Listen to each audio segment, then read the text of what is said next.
Austin. I'd like to thank you for allowing me into your homes for this 22nd edition of Esoteric Science Roundtable.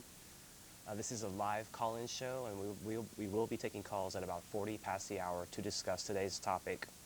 The topic of this evening's program will be evolution, and I would like to try to kind of tie together the big picture and the little picture as far as evolution is concerned within about the 40 minutes that I have allotted to speak. So I'm going to try to tie that together as much as I'm able.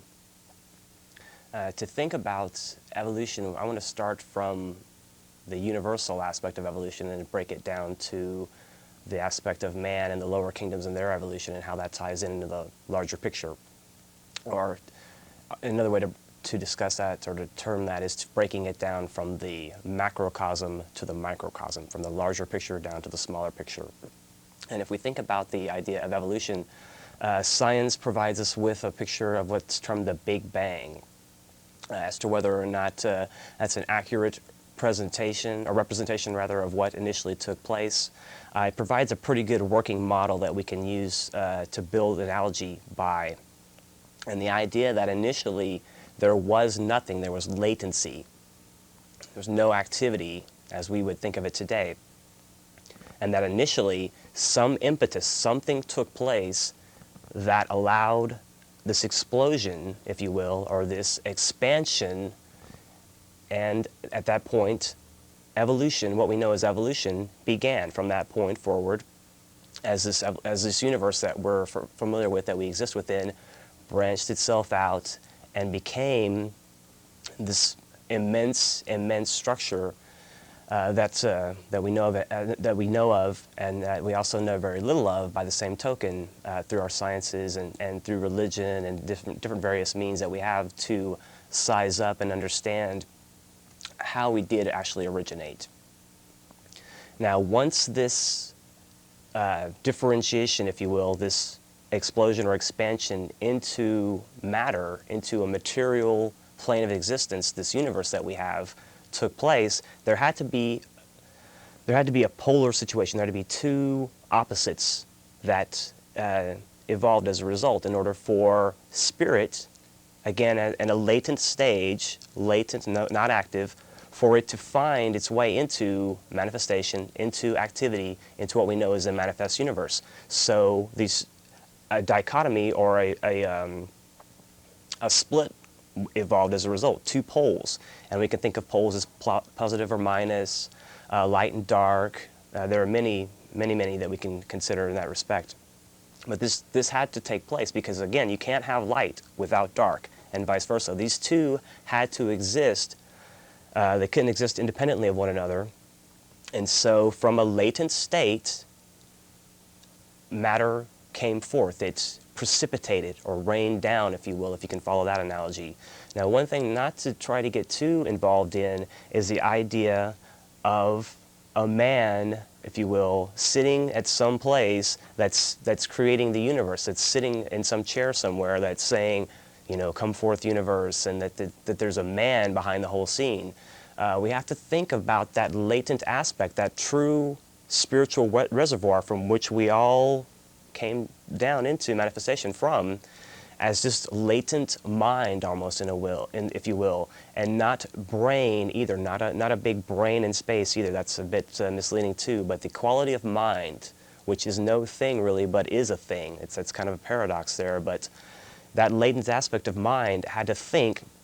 And so in the first universe that has already come and gone, a certain quality was being developed, and that is the quality of form. As we know now, everything in our manifest world has a form that we can identify, whether it's a book, a person, a tree, an animal. Everything has a form that we can identify it by, and that is the characteristic of the universe, is that spirit has to dwell and move through something. And so form, or matter, in its many differentiations, whether that's, again, a man, a plant, an animal, had to take place. And so moving into this manifestation, again, among man, animal, plant, that had to take place in that respect, we needed a vehicle to proceed and expand through, and to be conscious through, and to evolve through. In the very first universe that came about, it was more like a template, and yet to consider the idea or to contemplate the idea of a universe where there was no form is very difficult for our physical finite mind to grasp. But this was a universe in which templates, archetype, and patterns were initially put together. And so the shapes of things were coming together, but they didn't actually manifest themselves into the form, but the idea for the form was laid out. The template or the architectural plan was laid out in an earlier universe, so that at the close of that universe, form was ready to be implemented. Form had been perfected, and the condition of form could be used for a new universe. Now, when we think about a universe, it's like the breath. It's like an out-breathing and an in-breathing. And there are always, on the large scale, there's an out-breathing and an in-breathing. Again, the Sanskrit terms for that, for the out-breathing, for when the thinking thought of God is breathed out and manifested into the world that we know and live and move in, that the term for that, the term for that is manvantara.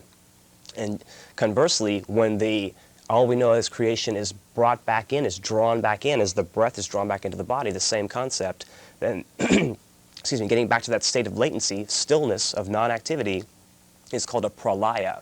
And so we have altering states between form, non-form, manvantara, pralaya. We move back and forth between these, the existence, non-existence, just in the same way that a man, goes between living and non-living, death and rebirth. Death and rebirth, we see the process. And the man's life is like the breath. When he's breathed out into incarnation and when he's withdrawn back into the heavenly spheres. So we see this back and forth, back and forth. And so in this particular universe, as form was already perfected, something had to indwell and move through that form. And again, the quality of spirit manifests itself through form in order to refine or perfect matter. That is a quality of evolution. That's the purpose of evolution, is to move through matter and to perfect a certain quality. In this instance, for us, the quality is love. And for the quality of love to be all-pervasive, to instill itself and to completely ingrain itself into all of the forms indwelling in manifestation in what we know as the universe. The goal is to instill the quality of love. And that is a very big part of our evolution and what we're moving towards. And if that can be achieved, and it is in the way of being achieved now, but to understand that that is our goal, to fill every aspect of our being with love. And that's kind of a hard thing to understand, but it is a concept that we can achieve as we move together along the evolutionary path. It's part of our evolution. As to whether we get to it sooner or later, that's the variation there that's the only thing that's going to really matter, is the time factor. You know, we're going to get there eventually. It's just a matter of sooner or later, depending on consciousness and people's thinking. Now, there is, if we break it down to the next level, from the universal to the systemic or the solar system, if we think of a solar system, the solar system is very much like our circulatory system in the human body. We can think of the heart as pumping the blood between all the organs in the circulatory system, in the same sense that the sun moves light and reflects light throughout our solar system, and the various planets could be like the various organs in the body, and again, the sun being very similar to the heart.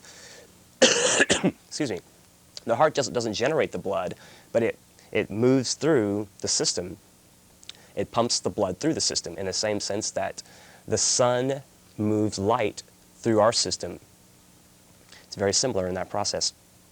Now, one thing that I would like to get into here a bit, that's going to probably be a bit controversial for some people, is the idea of human evolution and how it goes from globe to globe. Esoteric science provides us a pattern, if you will, or an archetype, a pattern, a template that allows us to understand how evolution moves forward. Our evolutionary flow moves from different planets.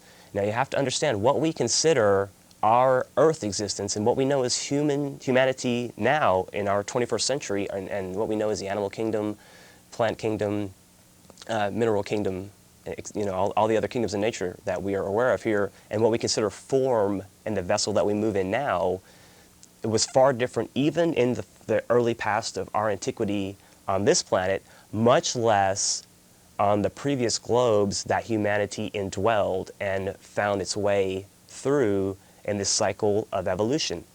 The way the evolutionary cycle works, excuse me, we find our way along the evolutionary path through 7 globes. And there will be 7 globes that are germane or relevant to our Earth planet, and that is called our Earth chain. We move our way through this Earth chain, so-called. We find ourselves on globe A, and certain conditions, certain qualities are being built into us. Now we have to think about this condition in a sense that we were far more closer to spirit in that early time, and we make our descending arc into the more material aspects of our nature, what we know now as our dense material nature that we move and exist in now on our Earth planet. But previously, and this goes, the analogy holds true for our Earth existence too, from early antiquity as far as the early races of man, they were more spirit, and they eventually descended down into dense matter little by little. And so initially, the first planet that we indwelled, globe A, we attained certain qualities, and we moved through 7 stages on globe A. Now there are also 7 sub-stages to each of these 7, making a total of 49 per globe. Now this is a bit more complex and convoluted than what I'm going to get into at this point, but I just want to touch upon the very basic concept of this and the idea that we do move from globe to globe in our human evolution, and other evolutions also have their own chains through which they evolve through. There's other life evolution and evolving that coincides with our Earth evolution in this system and in proximity to our Earth. So that's something to keep in mind as well. So on globe A, and I will name globe A as well, globe A, the first globe that we found ourselves upon initially in our early human state was Saturn. And that's a bit difficult for some people to grasp because Saturn was not as we perceive it now. It was a far different planet. The conditions, you have to think about also in the idea of science, how everything kind of just congealed down into the denseness that it is now. We saw initially a big soupy mix, and things started to develop some sort of form, and there was the initial impetus, the initial seeds of life on some of these various globes as well. And so as things move down into the denseness more so, and congeal and conglomerate more into form as we know it in our day and age, we again developed different qualities. And we made our way through 7 great cycles on globe A, and there were 7 subdivisions of each of those 7 main cycles. And then the life wave, the life impulse, made its way to globe B. Globe B in this instance is the sun. Again, you really have to take a bit of a stretch here to imagine a far distant time when the sun was not a star, but was more of a more dense than it is now, certainly, but still not as dense as a planet in the sense that we would term it these days, according to what we know as a planet. But a condition did exist early in our human evolution that allowed us to live on the sun, and we did go again through 7 great cycles, each comprised of 7 lesser cycles on the globe that we consider the sun. And so then we moved again, after that, the life impulse moved again to the globe preceding our Earth globe and the life impulse that we have here now on Earth. That globe, and here's another stretch that I'm going to have to go ahead and make, and people are going to have to probably take with a grain of salt to a certain degree. Our Earth impulse traveled from Saturn to the sun to the moon. And the moon is the mother, if you will, of our Earth life impulse. And the moon itself is a dead planet. The moon is not a moon, it's not as we would, as science terms it. And there are other instances as well within our solar system where there are celestial globes that science terms moons that are in actuality corpses, if you will, of previous planets that had life teeming upon them in an earlier time. Now, certainly in our solar system, we see that it seems that we are the only intelligent life in our solar system from what we're able to determine with our scientific understanding. But that doesn't preclude or doesn't rule out that there is other life existing simultaneously with ours, but possibly at a different rate of vibration, and so that our five senses, our limited finite mind, can't perceive of this other evolution that might be happening side by side with ours.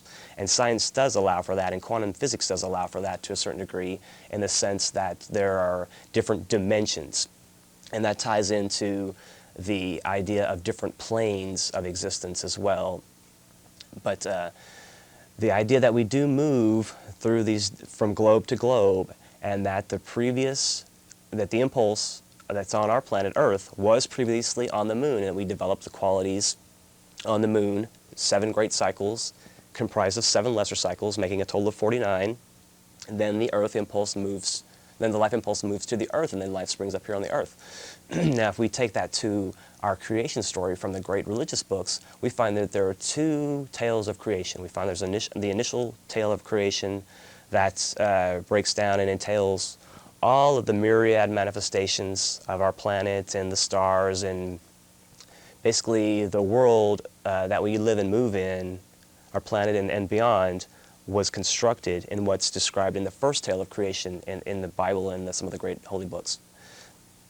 And that was where all of the patterns that I spoke of when we were trying to, when we initially had a universe where form was being first brought together, then in our solar system, in our universe, again, we see that as a life impulse comes to a planet, the proper forms crop up to be the fit and proper vessels for the life impulse coming in.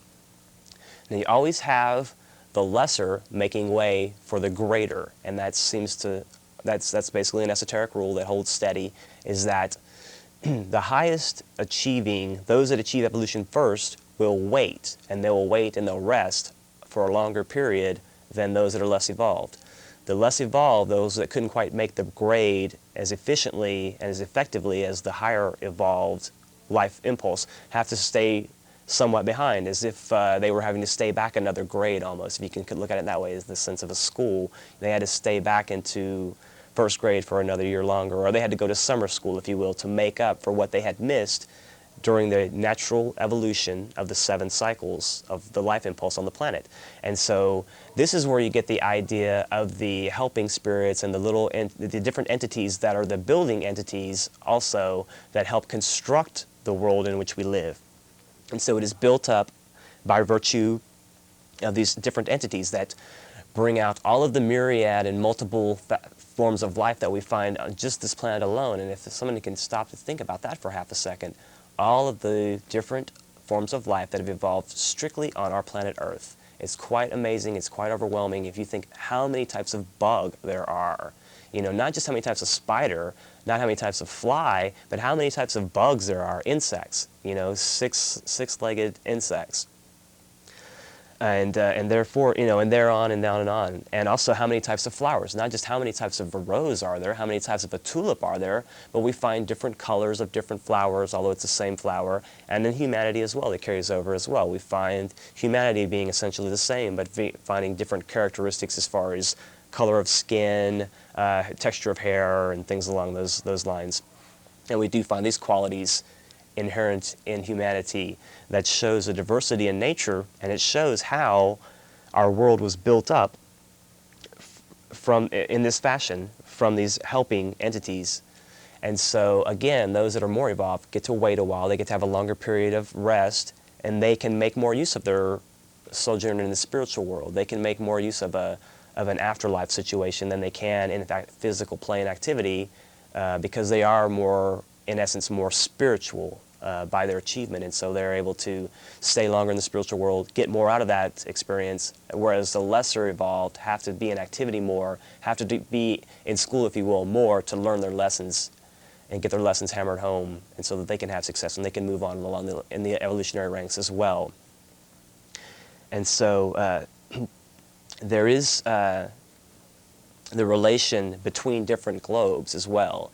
And again, I mentioned that our Earth has 6 other globes that are relevant or germane to it, and that is considered our Earth chain.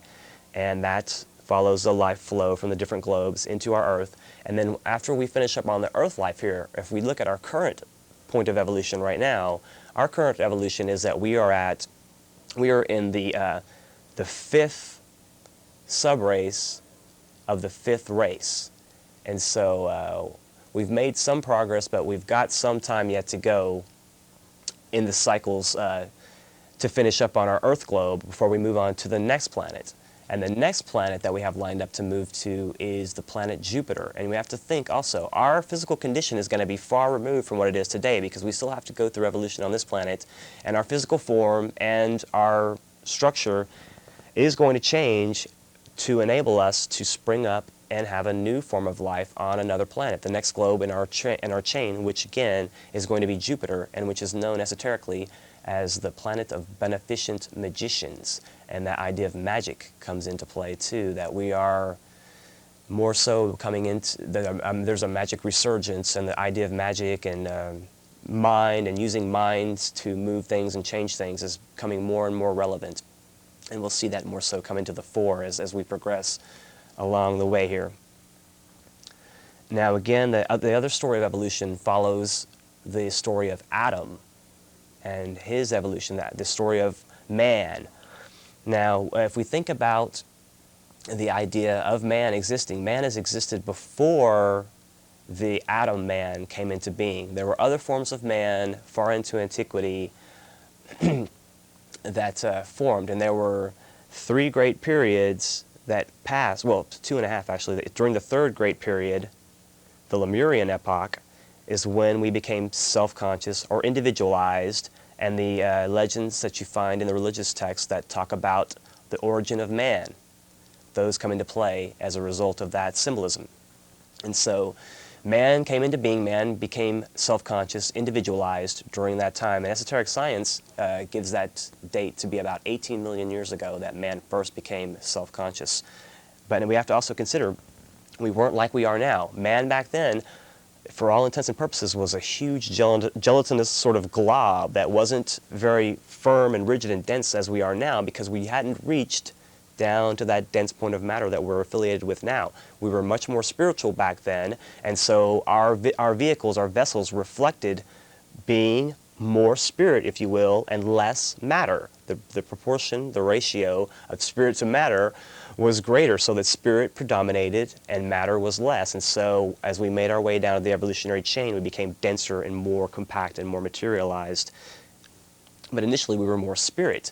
And another item too that's good to keep in mind as well is that we were not, the sexes hadn't divided. If you think about the story of Adam giving up his rib to have the woman species come into being, he had to give a part of himself in order for womankind to come into being. And this is reflected in the idea that man was initially self-contained, or that humanity was self-contained, I should say, and that the sex organs were contained within one entity. And that everyone was that way. Everyone had both within. We were, if you will, hermaphrodites, and that's probably a bit of a stretch for folks, but that is true, that according to esoteric science, we were not, the sexes had not individualized at that point. And then the legend of man giving a rib to make Eve, to make womankind spring forward. Then the sexes were individualized, and then procreation came into being, and man was able, through those physical means, to make offspring, whereas before it was more of an internal process. Now again, as we get through dense matter and we get back onto the ascending arc, which we've already made strides towards as we've passed our point of densest matter, and we've gotten back onto the ascending arc as we're finishing up our time on this Earth globe, that we will again reach our higher spiritual heights, and that the dense plane will be left behind, and we will evolve in that sense. And that also, as a result of that, procreation as we know it will no longer exist, that there will be more of a meditation, if you will, there will be more of a mind or a thinking process, and a couple will unite in that aspect to generate progeny, to generate children, and there won't be the physical aspect of it that we know so well, and that many of us are so very fond of. And so that's going to go by the wayside, and we're going to get more into a spiritual form of procreating again in the future, and that will see the light of day on our Earth plane, or on our Earth globe, before we move on to the next globe in our evolution. And so we find that 18 million years ago, we did reach a point where we became individualized, self-conscious.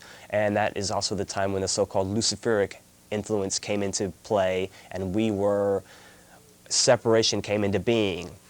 And we started having discriminative tastes. We started having opinions about things. We started judging things.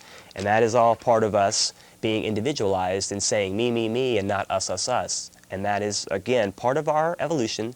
We had to attain that in order to, again, refine spirit through matter. If we remembered our spiritual origins, there would be no goal, there would be no challenge in coming through the earth plane. We have to forget where we came from in order to make progress and evolve and refine spirit through matter. It's an ongoing process. And as we move through that process, we do eventually move matter by spirit and spiritualize matter, if you will, make matter, make this dense physical form, and the lesser forms behind us as well. We also, as we are lifted up, we also lift up the lower kingdoms, and they are aided, and they can make their move and follow us. Now, during the time of the Lemurian time, there was a great age in which we became self-individualized, again around 18 million years ago, and there were different kingdoms that formed the Lemurian continent.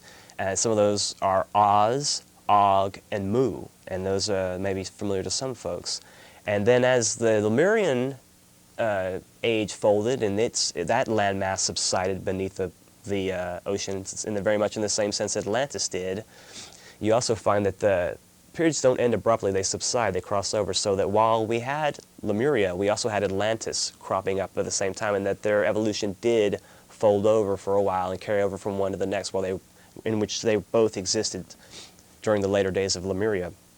And so as Lemuria subsided, then the life remnants of that age moved on. And as far as the pure blood that remained, that's around, the most pure example we have of the remnants of the Lemurian days would be the Aboriginal races from Australia. Also, some of the South Pacific races like the Samoans and the Hawaiian Islanders. Those folks also have some of the pure blood from that early time.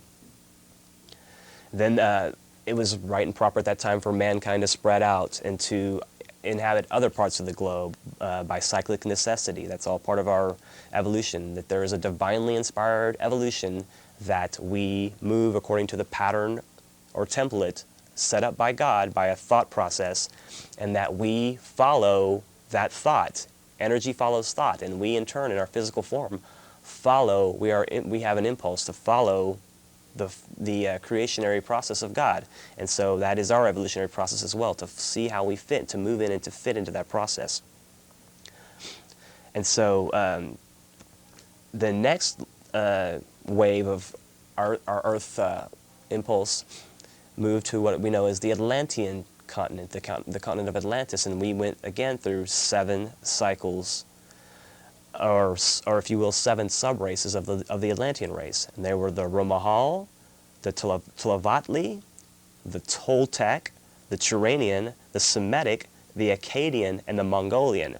Now in particular, Toltec and Mongolian, and Semitic for that matter, probably stick out, but this goes to show the origins of these ancient and early civilizations. They had a previous origin in the fabled now non-existent land of Atlantis, in that great continent that subsided beneath the Atlantic Ocean about 12,000 years ago, relatively speaking.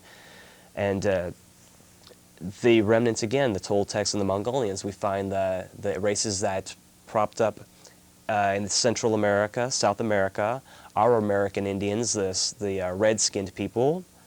Let's see, also, well, again, I said the Chinese came from the Mongolians, and so you see these races that have sprung up as a result of the races that came from Atlantis, and they, in their turn, spread out.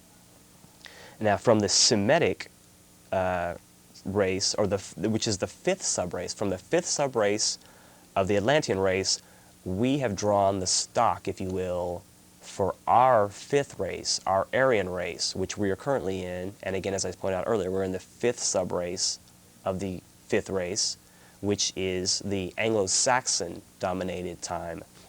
And so our root stock came from the fifth subrace of the fourth age, the Atlantean. And so that fifth root race finds its way in a new home in the fifth subrace of the fifth race, in which is ours currently. And so we find relation there.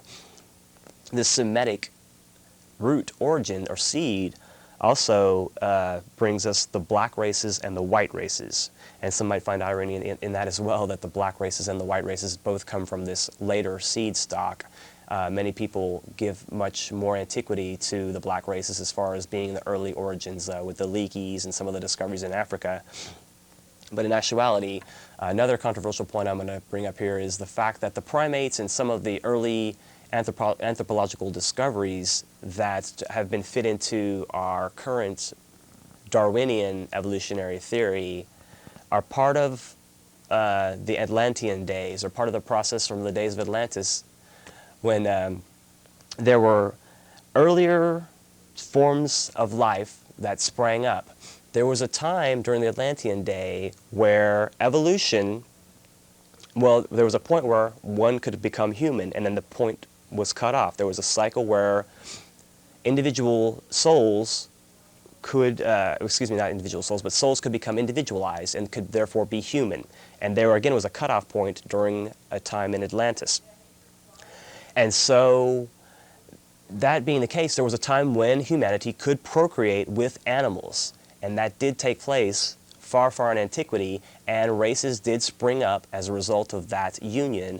And these races were thinking individuals, and they were individualized, and they had their own soul. But they were part animal and part man, and so they were thought of as less than man, and they were put into slavery, and they were used as servants.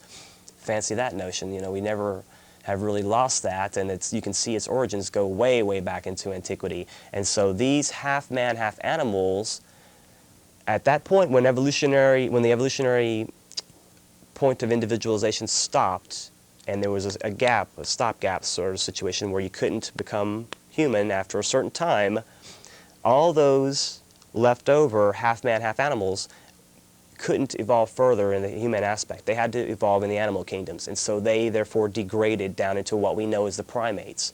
And there are various different manifestations that we're aware of, you know, as far as the chimpanzees, and from chimpanzee to chimpanzee, as the Simpsons would say. But all the different, the various monkeys and what have you, are, if you will, it's not the way that evolution would have you think it. We did not come from them, but vice versa. Conversely, they in turn came from us. They are offshoots of humanity, if you will, and that's a hard notion for some people to grasp. And I would say if that's troubling you, put it on the shelf until you can get some more validation for it down the street a bit, because that one it does take a bit of a stretch for you to grasp that, for anyone really. For myself included, I really had to contemplate that a bit. But Edgar Cayce talks quite a bit about the Atlantean days and the Egyptian days, and that these entities were brought from Atlantis to Egypt, and they were again used as slaves. And don't confuse the idea of the pyramids with a bunch of half-man, half-animal slave builders that constructed them. That's not the case either. The pyramids were constructed by much more spiritual means, and they were constructed largely by the use of sound rather than physical labor. And so these half-man, half-animal entities, there were many people that made themselves caretakers of them and then were concerned about them. And just like there were people that were concerned themselves with different rights movements in our country that we can kind of make analogies with, you know, the women's suffrage movement, the civil rights movement, there were people back then that said, hey, these guys are souls also, they're entities, they're people as well, and we need to respect them and find a place for them as well and not treat them as just objects. And so there was a segment that did look out for this portion of our evolution and try to be their caretakers. Now, as man evolved through the Atlantean days, we can't picture the times in Atlantis as they are now. We were different back then, and what we know is our five senses weren't quite in effect back then.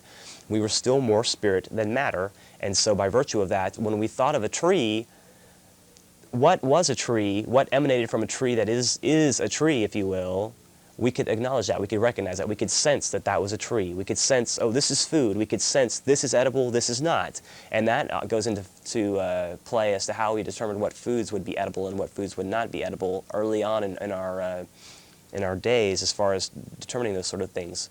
It was part of this process where we could understand the emanations of objects and we could sense whether something was agreeable or disagreeable, whether it was pleasing, non-pleasing, painful, or what have you. And then as we found our way further down into matter, into dense matter, we took on qualities. We took on the qualities of touching. We took on the sense of taste, hearing, and eyesight, among some of the five senses. The later ones were hearing and eyesight. The last that we formed was eyesight. We didn't have what we term vision until relatively late in our human evolutionary stage, because again, we didn't need to visualize things, we could sense things, and so we were more spiritual in that respect. Also, the atmosphere was quite different in antiquity as well, where there was a more cloudy situation, and there was a foggy, cloudy situation early in the Atlantean day that only densified further into time and closer to our current age, and so we were victims of that as well. And so, again, man has found his way through evolution, and again, there is a divinely inspired evolution. Esoteric science gives us that pattern if we can but follow it and understand it and study it, and we can make analogies from, again, the macrocosm to the microcosm, and we can look at the larger evolution on the universal and solar level and see how our individual evolution ties in, how we are a part of all that. And that's one of the main things I want to get into today is our part in evolution and what's coming down the pike. Now, I've spoken on the show before about the benchmark year of 2012, coming very soon, relatively speaking, in the future, and how that's going to affect us. Now, I've spoken before that 2012 is not going to happen instantaneously and all of a sudden we're going to have great change. Well, we will have change, but it's not going to happen instantaneously. It's going to be a benchmark year that's going to demonstrate, and it'll be an indicator year to show that situations have set themselves into place that we can take advantage of energy that's available and take advantage of this exchange that's going on. And also to keep in mind that there is a consciousness indwelling our planet, as there is a consciousness indwelling many items, celestial globes, and on down to the consciousness of the atom at a very small level and below.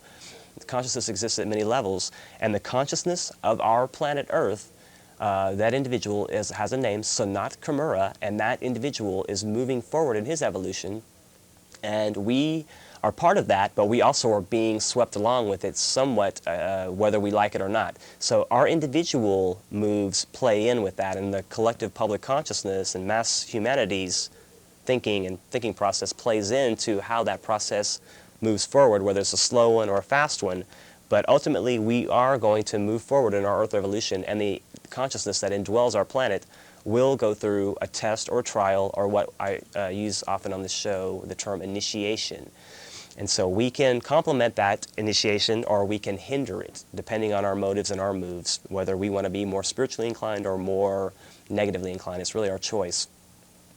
But us in our individual lives, we have an effect on that larger reality, and we in our individual lives also are affecting our individual destiny, our individual karma and reincarnation, and that comes into play too.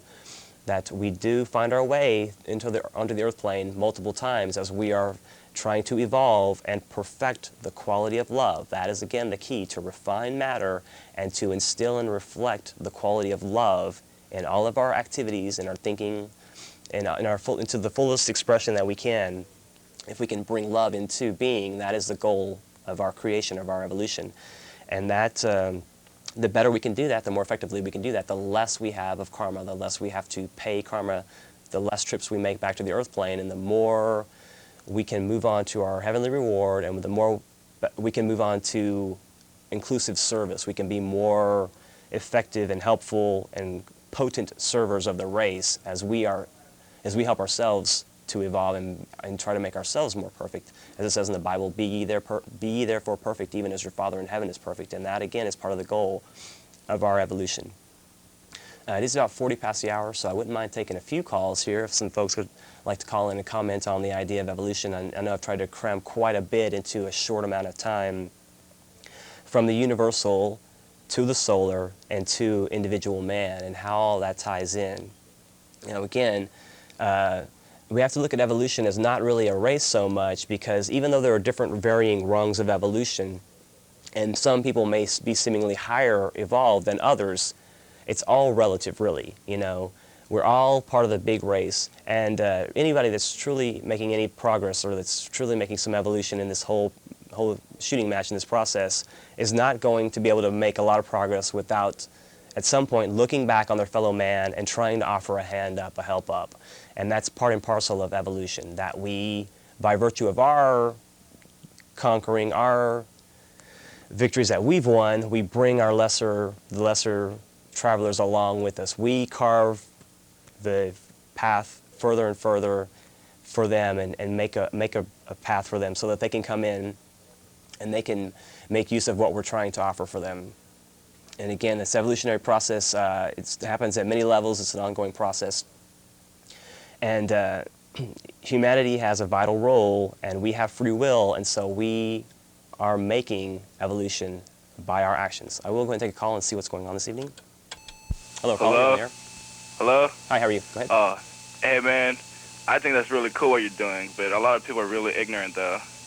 Well, what is your personal view of evolution? How do you think it fits in? I think that, evolution, like, I mean, a lot of people don't believe in it. I don't understand why. Well, some people have a strictly creationist view. You know, there's some people that hold the 6,000-year or 6-day theory, that think that the Earth was created in a mere 6,000 years from the get-go until what we are now. And I think that's a bit of a stretch, really, if you think about history a bit. But why do they think that, like, God made everything? Well, you have to understand, and this is what esoteric science brings into play as well, that there are different levels of evolution. So they're little builders as well. The angel kingdoms, the human kingdoms, and our lower kingdoms all have a part to play. And it'd be helpful not to think of one man, let's say, or one entity, you know, just waving a wand or moving his hand and all of a sudden. Yeah, exactly. I don't believe in magic. I mean, that's just a bunch of bullshit. Well, I don't know if I would go that far. And please, watch your language if you don't mind. This is still prime time. I would disagree with that, because magic really, ultimately what magic is thinking a thought and bringing that thought into physical plane activity. Now, if you're very one-pointed about something and say you've always wanted to be a musician your whole life, and you really, really focus on that, bringing that process of bringing that into reality is actually technically magic, if you will. I know that's not really... Oh, but I don't mean that kind of magic. Well, as far as, it's like waving a wand or something, exactly. And, you know, there has to be work involved. Nothing's going to just come instantaneously like that. Exactly, like, God just made us by saying, I want a guy and a woman. Well, let me ask you this. Do you feel like we are evolving, or do you feel like we're just stuck at this point and this is what we're going to get? No, we're still evolving, of course. Of course, okay. We're still evolving. Well, I do appreciate your comments this evening. Have a nice evening.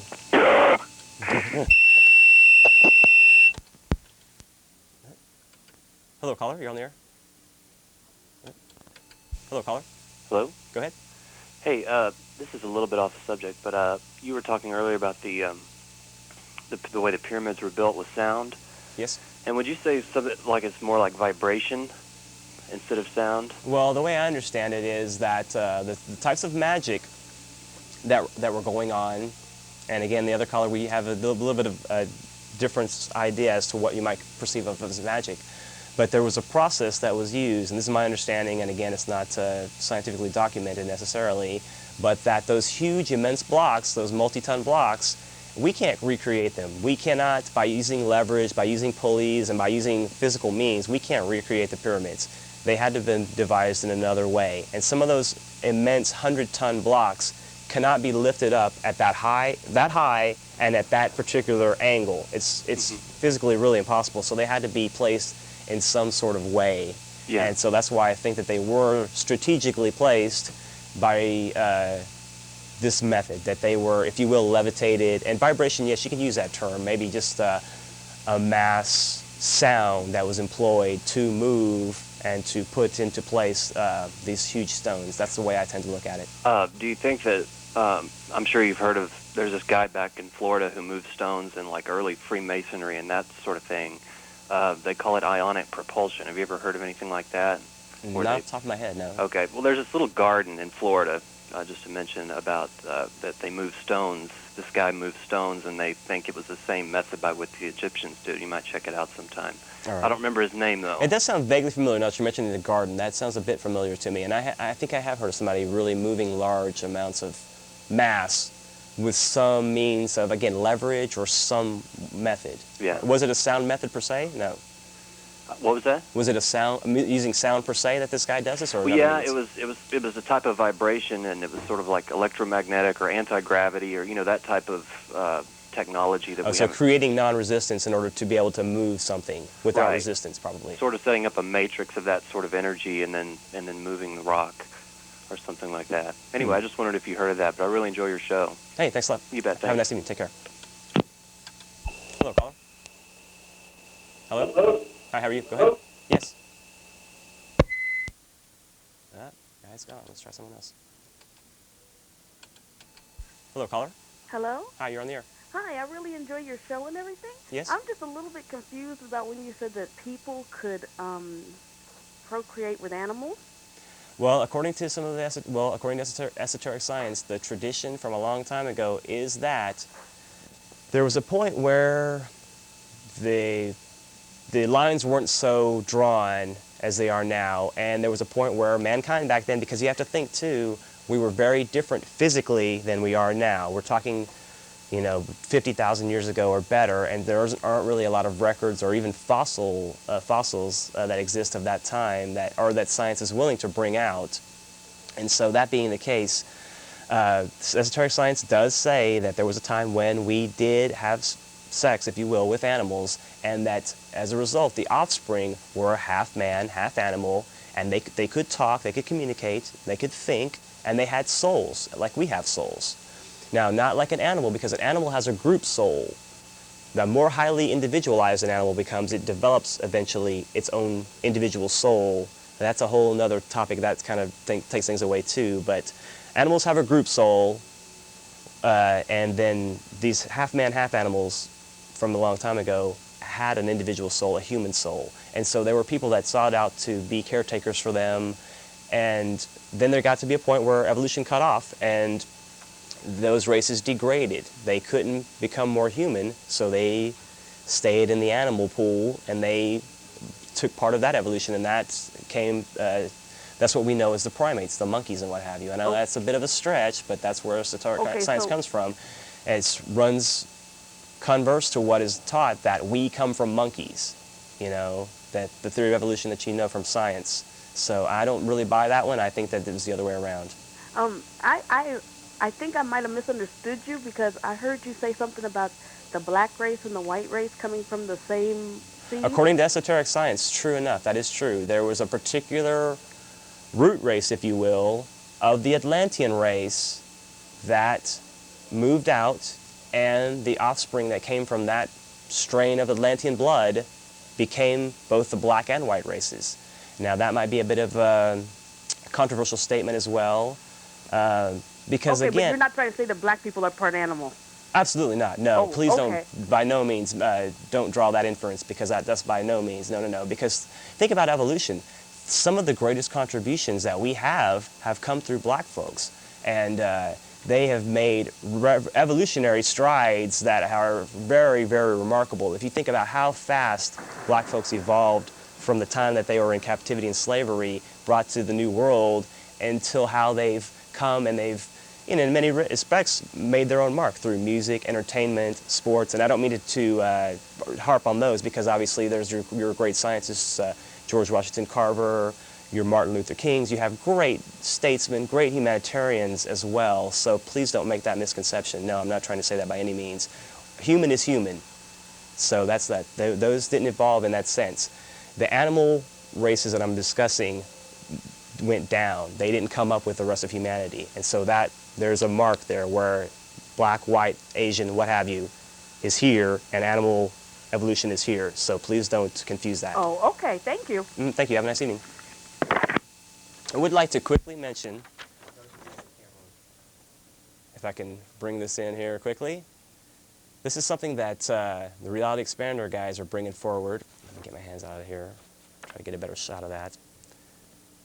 And this is a talk that Mike Rupert is going to be having on Friday the 29th. It's a 4-hour seminar. It's going to be a live event down here at Access that Chris Athanas and Jeff Contreras are bringing out. And this is going to be a really, really provocative talk. It's going to bring out a lot of things that you may have heard on other shows, but it's going to bring it out in a way that's very easy to follow, and it's going to bring a lot of relevance to some information dealing with a 911 event, and it's going to put a lot of things together for us if you'll take the time to view that. And this is also a good show that might be a good idea to tape, because it's a really pretty much like a blockbuster event. It's going to be a 4-hour long segment, so going to be chock full of goodies, and they're going to be able to cover a lot of ground and get into really intense detail about that particular event. So to get back to our topic at hand, which is evolution, go ahead and take this other call and see what's going on. Hello, caller. Corey. Yes, how are you? I've never really heard you talk about it, but all the subjects you seem to hit on seem to be right around it. Have you ever read Sitchin? Not specifically, but I am somewhat familiar with the 12th planet theory, and I'm also familiar with another fellow that has a dark star theory, I believe it is, that has borrowed somewhat from Sitchin. And also, I guess you're probably familiar that there is supposedly, allegedly, some celestial globe on the horizon that's supposedly heading our way. Have you heard that as well? Oh, I thought they'd found it. You thought they found it? Yeah, well, they've got images of a dark thing. There debates how big it is, whether it's a little deal or it's a big planet. Right, and supposedly they're saying it's heading our way. They can actually judge distance, that it is moving closer towards us. That's my whole deal. If a planet comes into the solar system, I'm all on board with Sitchin. If not, then it's a theory. But I just finished all 5 or 6 of his books, and it's really interesting. I don't know how much I buy into, but well, everything, I think the half man and half animal stuff. They spoke about that as well? Yeah, he goes, great explanations on it, and a lot of it makes a whole lot of sense once you get the whole concept. Right. It tends to be at odds with the Darwinists, though, so that's why there's a lot. The mainstream is going to have problems trying to grasp some of this stuff, even as a hypothesis. Well, you can read Sitchin and see that he's coming from a Hebrew point of view. Well, I think he borrowed his from the Assyrians, correct? Yeah, but he's a Jew, so he. Okay, I got you. So he takes, that the Genesis story is a literal historical thing. Man was created to till the soil, like it says in the Bible, and that's what his theory is, that we were created by these guys on this other planet. And for those that are not familiar with what we're talking about the idea that there's a big planet that finds its way into our solar system every so often. I don't remember how many thousand years. 3,600. 3,600? Mm-hmm. And that they have been part of our evolution in the past, and that they've influenced directly our evolution, that they have a role to play in the whole evolutionary scheme. And so there is on the horizon, allegedly, according to mainstream articles, some celestial globe that is supposedly making its way into our system now, and that's something that we need to keep an eye on. If it's inhabited, it's that's going to change everything if it's inhabited. Well, absolutely. Especially in light of the fact that it's supposedly going to be here in a relatively short amount of time, I think within less than a year or so. Yeah, Sitchin is saying 2003. So that's all, again, remains theory. You have to go into... Not a problem at all. You have to think about the whole Hale-Bopp incident, too, if anybody's familiar with that, too. Anytime there's all of this cosmic stuff going on, these coincidences and these alignments, even the 2005, May 5, 2000, rather, noon, he had a prophecy, if you will, that this alignment was going to cause major cataclysm. And so people, anytime something's on the horizon like that, they're going to want to... it's obviously it could be prophetic and what have you, but as to what it really is going to offer for us, in actuality, it remains to be seen. And I have to just kind of hold it with a grain of salt until we see more substantial evidence. Right. One quick question before I let you go. Sure. Do you see any correlation between the fact that the Mayan calendar, your 2012 date, which I agree with, mm-hmm. The most accurate calendar ever made, and the fact that all the prophecies from, Revelation to Casey to everybody are kind of converging on this one time? Is that a coincidence, or is there... I don't think so, no. And that's what I use as really to substantiate a lot of my allegations and claims, is that you see from so many varying camps a lot of the similar, frame of mind as to what's coming down the pike, what's on the horizon for us, and how we can collectively move towards that, and how we can take advantage of it, or if we choose to ignore, then possibly cataclysm, possibly discord will come as a result. And so we can either have a smooth transition or a rough transition. It's all depending on how we choose to perceive it and how we choose to How much stock proceed. would you put in the Revelation version of that? That there's Well, this as is I've already spoken predetermined. as I've spoken before, I really tend to think of revelations as symbolic and literal. But if you understand the Kabbalah to some degree, and you understand the symbolism and how numbers are used, and when you have something that says, "Let him who has understanding," or when you have something prefaced. Count the number of the beast. Well, when you have something prefaced in that way, they're trying to tell you there's an esoteric meaning as well as a literal interpretation. So the 666, to me, is a point in time which is far in antiquity yet for us. It's still going to be a time on our globe here on Earth, but it's far in the future. The time that's. We would disagree there.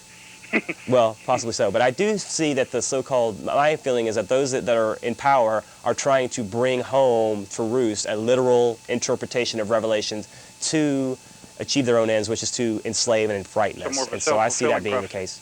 So more of a self-fulfilling prophecy? Well, I think that there's some factors coming behind the scenes, like I said, that are making it come into play more so than an actual.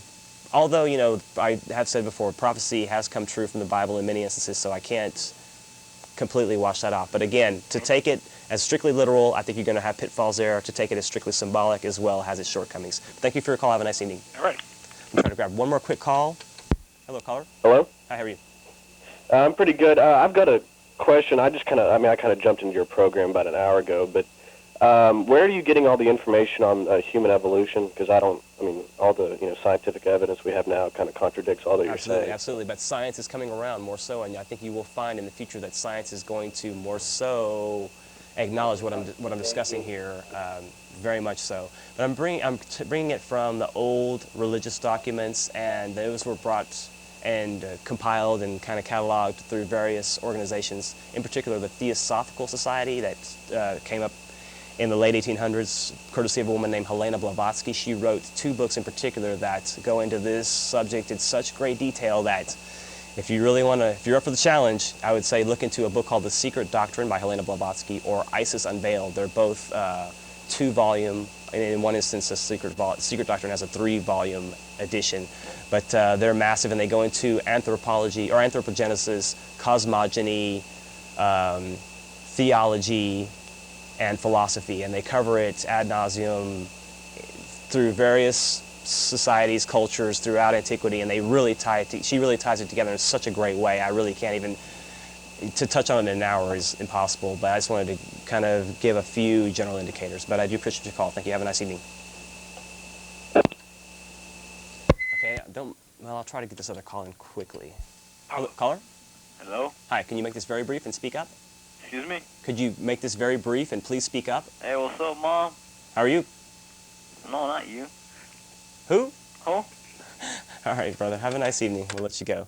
I would like to remind folks that upcoming tomorrow, as a matter of fact, the 3rd Wednesday of every month, Jeff Contreras from Therefore I Am and myself are going to be hosting philosophical meetings at, starting now, Little City. It may move in the future, but now it's at Little City, which is 27th and Guadalupe on the drag, and we're going to be meeting from around 8 to 11 to discuss things metaphysical, things of philosophy.